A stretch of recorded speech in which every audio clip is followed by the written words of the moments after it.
मेरी तो एलजी साहब से एक छोटी सी दरख्वास्त है। मेरी उनसे दरख्वास्त यह है कि एक बार भारत का संविधान पढ़ लें और उस संविधान में जो उन्हें जिम्मेदारी दी गई है और जो दिल्ली के चुने हुए मुख्यमंत्री को जिम्मेदारी दी गई है उसको स्पष्ट तौर पे पढ़ लें। जो संवैधानिक पीठ का निर्णय है वो पढ़ लें। संविधान का अगर आप स्पष्ट प्रारूप देखिए और संवैधानिक पीठ का निर्णय देखिए तो वो एक चीज ब्लैक एंड व्हाइट में कहता है कि एलजी केंद्र सरकार के नुमाइंदे होने के नाते उनके पास land, law and order and police की जिम्मेदारी है। यहां पर उनके पास इंडिपेंडेंट डिसीजन मेकिंग पावर्स है। बाकी सारे मुद्दों पर पावर चुनी हुई सरकार और चुने हुए मुख्यमंत्री के पास है। अब एलजी साहब क्या कर रहे हैं?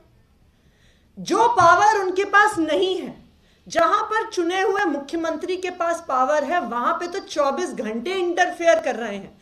वहां पे हर चीज में अपनी टांग अड़ाते हैं, अपनी नाक घुसाते हैं, काम को रोकते हैं, फाइलों को रोकते हैं, फाइलों को वापस भेजते हैं। दूसरी तरफ जो उनका काम था, अगर आप आज दिल्ली की लॉ एंड ऑर्डर की सिचुएशन को देखिए, आप तो खुद एक महिला है।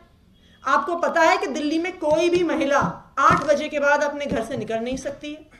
जब दिल्ली की महिला आयोग की अध्यक्षा स्वाति मालीवाल जी के साथ बदतमीजी हो सकती है तो इस शहर में कौन सी महिला सेफ है? इस लॉ एंड ऑर्डर की डिटीरियोरेशन की जिम्मेदारी, इस पुलिस की अव्यवस्था की जिम्मेदारी 100% एलजी साहब की है। इसकी जवाबदेही एलजी साहब की है। मैं तो एलजी साहब से कहूंगी कि कृपया जो काम आपको मिला हुआ है वो आप करें। ऐसी बात है कि एलजी साहब खुद तो जो स्कूल से उनको होमवर्क मिल रहा है वो तो कर नहीं रहे हैं। वो कह रहे हैं मैं अपने छोटे भाई का होमवर्क पहले करूंगा, मुझे वो दो, मैं उस कागज को भरूंगा। भाई तुम्हारे पास अपना काम है, अपना काम करो।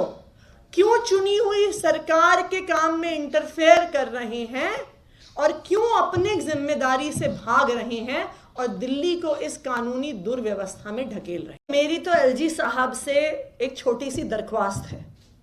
मेरी उनसे दरख्वास्त यह है कि एक बार भारत का संविधान पढ़ लें और उस संविधान में जो उन्हें जिम्मेदारी दी गई है और जो दिल्ली के चुने हुए मुख्यमंत्री को जिम्मेदारी दी गई है उसको स्पष्ट तौर पे पढ़ लें।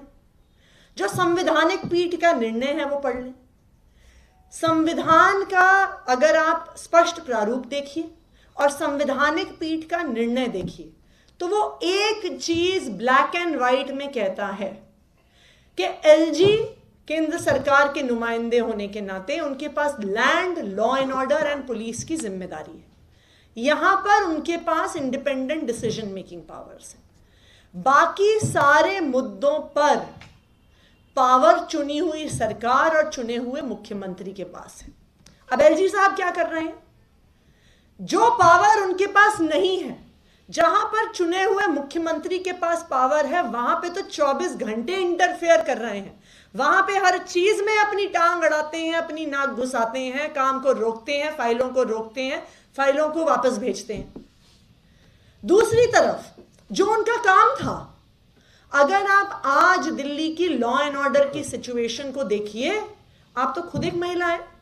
आपको पता है कि दिल्ली में कोई भी महिला 8 बजे के बाद अपने घर से निकल नहीं सकती है। जब दिल्ली की महिला आयोग की अध्यक्षा स्वाति मालीवाल जी के साथ बदतमीजी हो सकती है तो इस शहर में कौन सी महिला सेफ है? इस लॉ एंड ऑर्डर की डिटीरियोरेशन की जिम्मेदारी, इस पुलिस की अव्यवस्था की जिम्मेदारी 100% एलजी साहब की है। इसकी जवाबदेही एलजी साहब की है।